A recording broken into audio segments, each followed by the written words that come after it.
Shalom amigos, ¿qué tal? Bienvenidos una vez más al Camino de Dios. Les habla el Morelloso, director Les Jaim.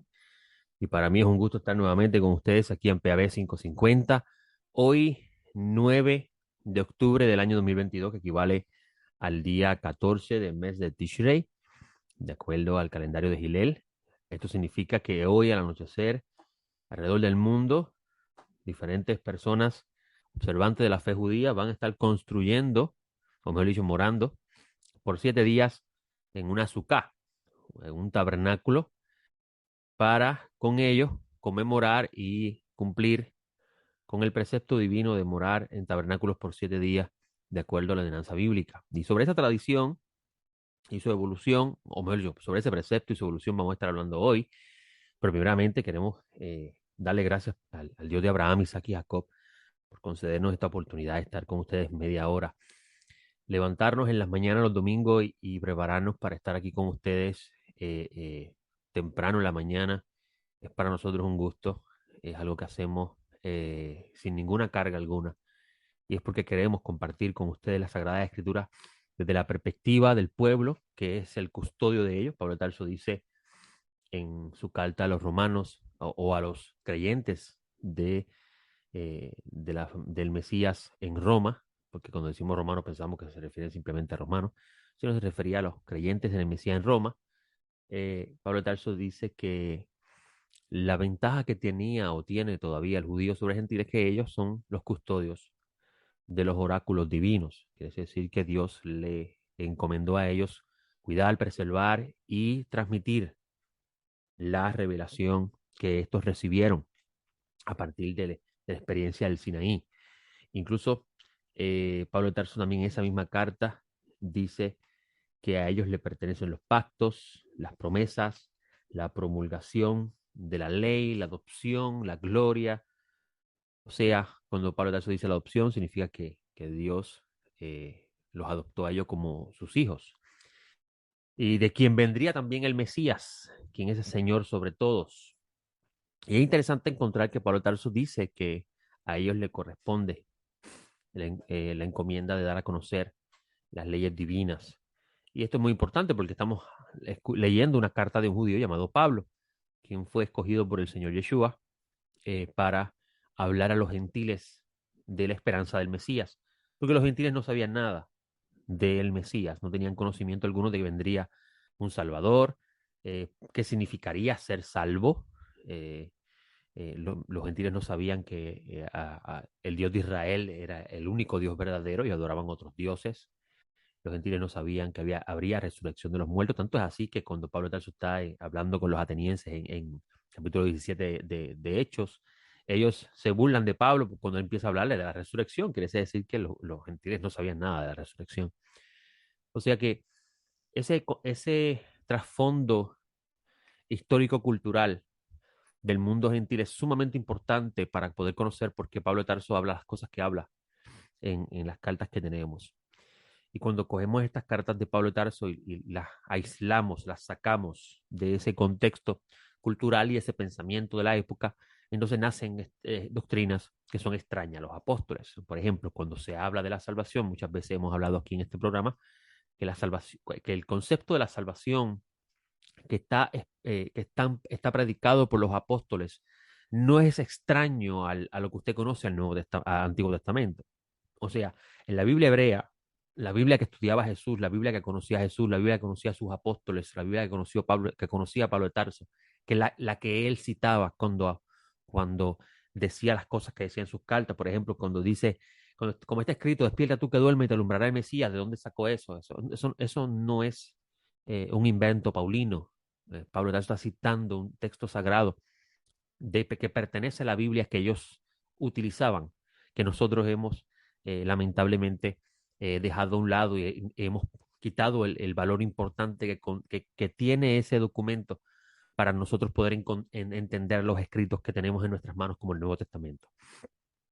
Y cuando los apóstoles hablaban de la salvación, ellos estaban basando ese mensaje en la idea de un día Dios va a intervenir sobre el mundo, como sucedió en el tiempo del diluvio, y solo los justos serán salvados. ¿Recuerdan el relato de Noé? La tierra se llenó de maldad y a Dios le dolió en el corazón, una expresión idiomática de referir que el Creador se lamentó del mal humano. A Dios le dolió en el corazón haber hecho el ser humano. Y dijo, voy a limpiar, voy a erradicar a los seres humanos por sus acciones. Y bien interesante estudiar eh, las diferentes ideas que el judío del tiempo del Segundo Templo tiene con respecto a ese tiempo de Génesis 6. Y vamos a ver que Dios dice, pero Dios vio a Noé y se fijó en él. O sea, y dice el texto que Noé era un hombre justo, inocente. También la palabra hebrea que se traduce como perfecto, también se refiere a inocente. Es porque el concepto de la perfección en la Biblia no es la misma idea que nosotros tenemos en Occidente con respecto a la perfección. La perfección en la Biblia es un estado de inocencia donde no hay maldad en el ser humano. Y vamos a ver que en ese relato de Génesis 6 se habla de cómo Dios salvó a Noah y a Noé, el nombre hebreo era Noah, y a su familia de esa ira divina que trajo el exterminio, conforme al relato bíblico, de la creación en ese tiempo. Y ese es el fundamento de lo que los profetas eventualmente van a hablar cuando ellos comienzan a decir, por ahí viene el día del Señor grande y terrible. Cuando vas al texto hebreo traducido como Señor es Yud-Hei Vav-Hei, el día del Dios de Israel, grande y terrible, donde todos los que hacen maldad serán eliminados. O sea que a partir de esa revelación apocalíptica, estoy repitiendo, estoy diciendo la misma palabra porque significa lo mismo, revelación y apocalipsis es lo mismo, porque apocalipsis es una palabra griega cuyo significado es revelación. A través de esa revelación los profetas comienzan a hablar de que Dios intervendría sobre la creación y exterminaría el mal. Y solamente aquellos que fueran hallados justos serían salvados de ese mal, salvados de ese día de la ira y permanecerían en la tierra para siempre.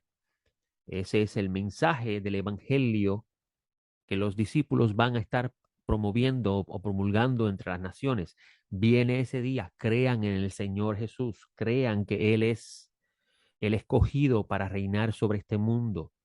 Crean que Dios está en Él, crean que Él es el enviado de Dios, crean en la resurrección de los muertos, pongan su fe en Él y serán salvados del día de la ira. Y ese es el mensaje de la salvación que los apóstoles van a estar predicando. Algo que eventualmente se cambia y se transforma en lo que, pues, lamentablemente hoy conocemos, que es completamente extraño a la idea que encontramos en la Sagrada Escritura. Tanto es así que muy poco se habla de una nueva creación, cosas que los apóstoles del Mesías nos dejaron como testimonio de que eso habría de ocurrir. O sea, lo que el profeta Isaías recibió de parte de Dios, donde Dios dijo, aquí hago cielos nuevos, tierra nueva, eso que aparece en el rollo de Isaías, Juan lo va a ver en Patmos, en el libro de Revelaciones, en el capítulo 21. Y muy poco se habla de eso. El mensaje no se concentra en esa esperanza. El mensaje se concentra en dónde vas a ir el día de tu muerte, si al cielo o al infierno. Pero eso no es lo que los apóstoles predicaban. Los apóstoles predicaban, ¿quieres ser salvado de la ira divina? Cree en el Señor Jesús y serás salvo tú y tu casa. ¿Salvo del qué? De la ira que habrá de venir, del evento escatológico donde el orden divino sería establecido en la tierra, lo que encontramos en la oración de nuestro Señor cuando Él dice, venga tu reino. Cada día, como discípulos, hacemos esa oración siguiendo la tradición cultural del pueblo de Israel. ¿Cuántas veces ora el pueblo de Israel al día? 3 veces. Y los discípulos hacían lo mismo, porque los discípulos eran judíos. Nosotros, sus discípulos, hacemos lo mismo. Oramos 3 veces al día. Pero ¿qué hacemos cuando oramos? ¿Qué decimos cuando oramos? Dentro de esta oración está incluido, venga tu reino. En nuestra oración está incluido, hágase tu voluntad en la tierra como lo es en el cielo. O sea, el maestro Nazaret ve que en los cielos se hace la voluntad de Dios. Le pedimos a Dios que se haga también en la tierra. ¿Dónde nos concentramos nosotros como creyentes, esperanzados en esa intervención salvadora de Dios que aparece en el libro de Revelaciones como esperanza de nosotros? ¿Dónde está nuestra conciencia en eso? Y le traigo esta introducción porque hoy al anochecer, en el mundo judío, en el mundo de Israel, celebra la fiesta de los tabernáculos de acuerdo al calendario de Gilel. Y judíos de diferentes partes del mundo y también conversos y justos de las naciones también van a construir una sucá o ya la construyeron. Construir una sucá y van a morar en ella por 7 días. ¿Qué es una sucá? La palabra sucá es una palabra hebrea que significa tabernáculo, eh, cuyo propósito es que se convierta en una morada temporera. Y hay mucho que escaloar con respecto a la idea de la sucá en la revelación bíblica, pero hoy nos vamos a concentrar en la parte que considero yo más importante de todo lo que podemos hablar sobre la sucá. Y es por qué Dios le dijo a Israel que tenían que subir a Jerusalén una vez al año en otoño para morar una vez al año 7 días con él. Y van a subir 3 veces al año, pero en esa tercera subida a Jerusalén tendrían ellos que morar en tabernáculos por 7 días, en sucots, en plural, suká, en singular, por 7 días, alrededor del monte del templo sagrado. ¿Por qué Dios ordenó eso? ¿Será que Dios quería que Israel estuviera viviendo en unas casitas pequeñas, expuestos a los peligros que no, en comparación a nuestras casas, si podemos compararlo en el tiempo presente? ¿Cuál es la idea de todo esto? Amigos, ¿sabías que esta semana de los tabernáculos se llama, en la tradición de Israel, se llama la gran fiesta? La gran fiesta. Y es porque esta semana de tabernáculos tiene un valor muy importante en el plan de Dios. Y desde el principio la Biblia nos habla de eso. ¿De qué? Del deseo del Creador morar en medio de los seres humanos. Estoy seguro que tan pronto que le dije eso, usted pensó en términos humanos. Dios es un ser humano, va a morar entre nosotros, pero eso no es lo que enseña la Escritura. La Escritura dice que el Hijo va a morar en medio nuestro, pero no nos dice que su Padre, quien lo envió a él, va a morar como un viejito, como los ponen en las películas, un señor barbú sentado en un trono, regañando a los malos, compensando a los buenos. La Escritura no dice eso. ¿Qué significa la morada de Elohim en medio nuestro? La morada de Yud-Hei, Bab-Hei, Jehová en medio nuestro. Y usted va a ver que dije que sí, una figura humana estará en medio nuestro, regresará y estará en medio nuestro. Y es el Hijo de Elohim, el guerrero divino, el Mesías, quien en la fiesta de los tabernáculos, el Evangelio de Juan, cuando sube a la fiesta, él dice, mi doctrina no es mía, sino del que me envió. ¿Quién envió a Jesús? ¿Y qué ha pasado que nos hemos olvidado de él y nos concentramos en el enviado? Cosa que no es malo, porque quien no tiene al Hijo no tiene al Padre, enseña a uno de los discípulos, ¿verdad? Y obviamente hay que preguntarnos qué significa eso. Y no es el tema de hoy. Pero mucho se ha concentrado el mensaje en el Hijo y hemos olvidado para qué fue enviado el Hijo. Y En ese mismo capítulo 7 de Juan, versículo 16 en adelante, donde él dice, mi doctrina no es mía, y la palabra doctrina ahí significa mi enseñanza, lo que yo estoy hablando no es mío, sino del que me envió. Y si alguno quiere hacer su voluntad, conocerá la doctrina, si es de Dios o si yo hablo por mí mismo. ¿Cuál es la voluntad del que lo envió? Debemos preguntarnos, ¿verdad? Entonces, cuando decimos que desde el principio de la Escritura vemos el deseo de este ser que llamamos Dios morar en medio nuestro, debemos preguntarnos qué significa eso. Es interesante que a lo largo del tiempo de la tradición del pueblo de Israel, la presencia de Dios entre los seres humanos comenzó a llamarse Shejinah. Shejinah. Una palabra cuyo verbo eh, significa morar, cuya acción expresa la idea de morar. Morar en un espacio, un lugar que se pueda reconocer. Y ahí entra el misterio de la creación. Antes de la creación, ¿qué había? Nada. Por eso es que usted va a encontrar dentro del mundo rabínico que dice, antes de la creación solo estaba Él. ¿Y quién es Él? Nada. Pues Dios es indefinible, incomprensible, inaccesible. Pero un día, si podemos hablar en términos humanos, Él decidió crear. ¿Con qué propósito? ¿Acaso Dios tiene sentimientos? O sea, Dios le da tristeza, depresión. ¿No? Vas a encontrar esos términos en la Biblia, pero son formas de expresar ideas con respecto a la relación del creador con el ser humano. Pero realmente Dios necesita algo.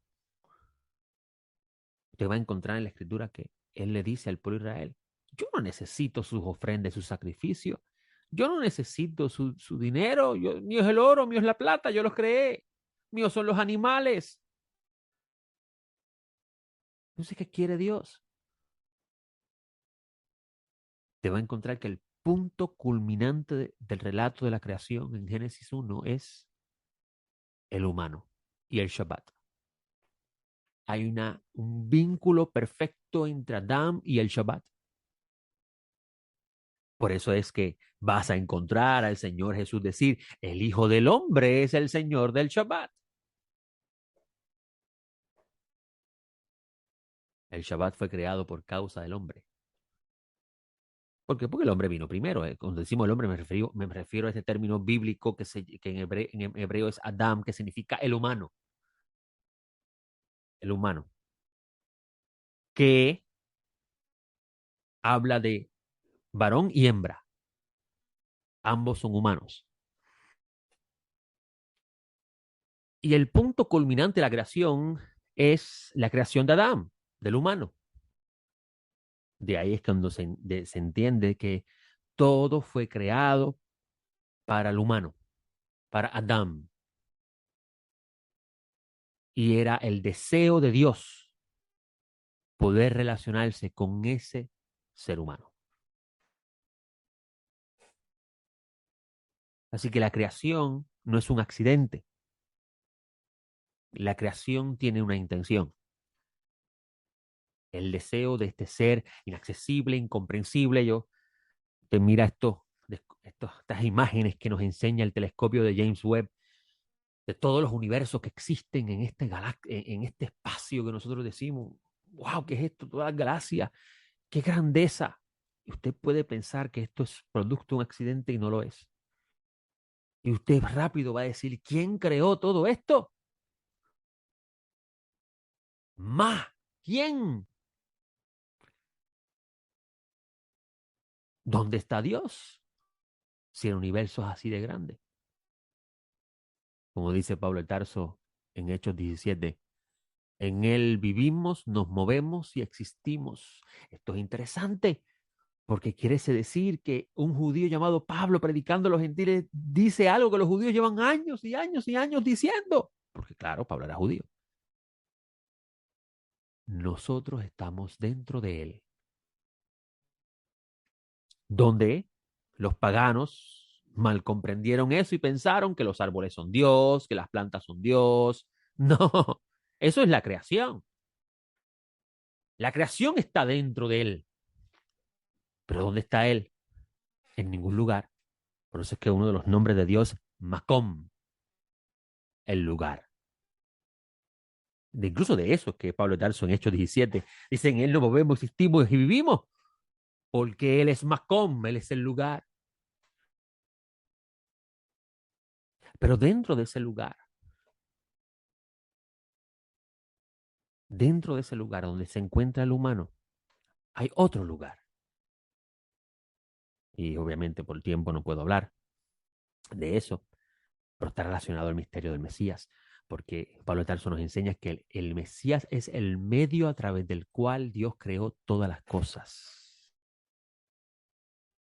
La palabra griega utilizada en ese texto colosense se puede leer también como el medio y es una mejor lectura porque vas a encontrar en otros lugares a Pablo de Tarso diciendo que el Padre es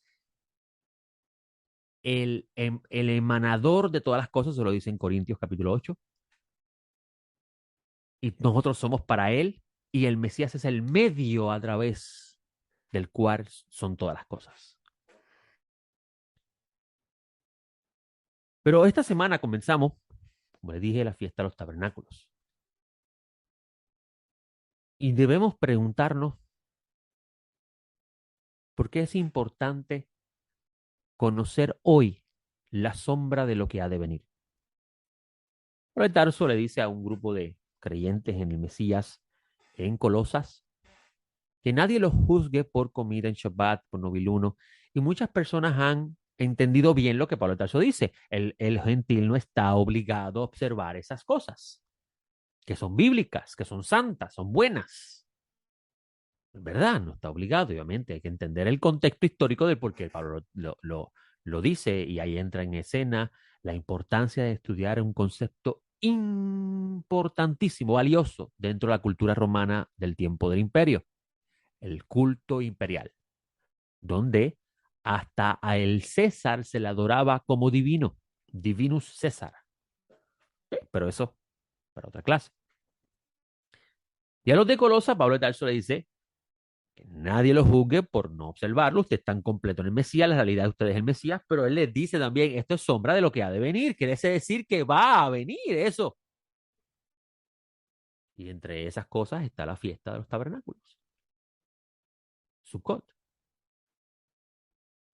Eso vendrá. Los profetas dicen, y las naciones subirán a Jerusalén, llevarán ofrenda al Eterno en la fiesta de los tabernáculos, y la nación que no vaya al lugar de la presencia de Dios no recibirá lluvias en ese tiempo. Mire qué interesante. Muy poco se habla hoy día dentro del mundo de la fe de la nueva creación, de la morada de Dios en medio nuestro, como dice el autor de Revelaciones, el discípulo Juan en Patmos, en una visión apocalíptica, típica del judío conectado con Dios en los tiempos bíblicos. Vi un cielo nuevo, una tierra nueva, porque el primer cielo y la primera tierra pasaron y el mar no existía más. Y vi que descendía del cielo de Dios la ciudad santa, una nueva Jerusalén dispuesta como una esposa ataviada para su esposo. Y oí una gran voz procedente del trono que decía: He aquí el tabernáculo de Dios con los hombres, y morará con ellos, y ellos serán pueblos suyos, y Dios mismo estará con ellos. Lo que el Creador, bendito sea, deseó desde el principio del momento de pensar su creación, vino a ser. Y esto es gracias al Mesías, quien preparó el lugar para su morada. Clave entender la era mesiánica en eso, amigo. Muy poco se habla de eso, de esa era utópica a nuestro pensamiento. de una lectura que parece una fábula. Pero como dice el autor de Hebreo, por fe creemos que el universo fue creado de la nada. Es decir, que no existía. Alguien hizo que existiese. Alguien hizo que existiese. ¿Por qué hizo que existiese? ¿Con qué razón Él, bendito sea su nombre, quiso que existiese? ¿Medite en eso? Pregunte. Para que usted viva, coma y exista pensando en cómo pagará la casa, el colegio, la ropa, la comida que se come. No, eso es producto de la rebelión del humano a Dios, donde Dios le dice, ahora vas a pasarla difícil para vivir. Pero esa no es la intención de la creación. ¿Cómo el santo bendito sea hizo estos paisajes tan hermosos en toda la creación? Y el humano no puede contemplarlas ni disfrutar de ellas porque tiene que cumplir con los deberes humanos. Entonces, ¿para qué lo creó? Si el mundo fue hecho por causa de él. Por eso Pablo de Tarso, viendo la nueva creación en el Mesías como el nuevo Adán, dice, todo fue creado por medio de él y para él. ¿Y qué es ese todo? Y ahí está el secreto de Bereshit. Reshit, la primera palabra en su Biblia en español. Y recuerden que los discípulos no leían la Biblia en español ni en inglés. Así que Jesús no se llamaba Jesús, Pablo no se llamaba Pablo, Pedro no se llamaba Pedro. Y esto es importante porque entonces si la Biblia dice en el principio, debemos pensar, ¿cuál es esa palabra en hebreo y qué significaba para ellos? Pablo está hablando de la Biblia que ellos tenían. Él es el principio, el Reshit. ¿Dónde está eso? En la primera palabra de la Biblia hebrea. Bereshit, en el principio. Interesantemente, la letra Bet, representa en el hebreo pictográfico una casa y también representa el número 2, porque en el hebreo no existe, como nosotros, las letras y los números separados.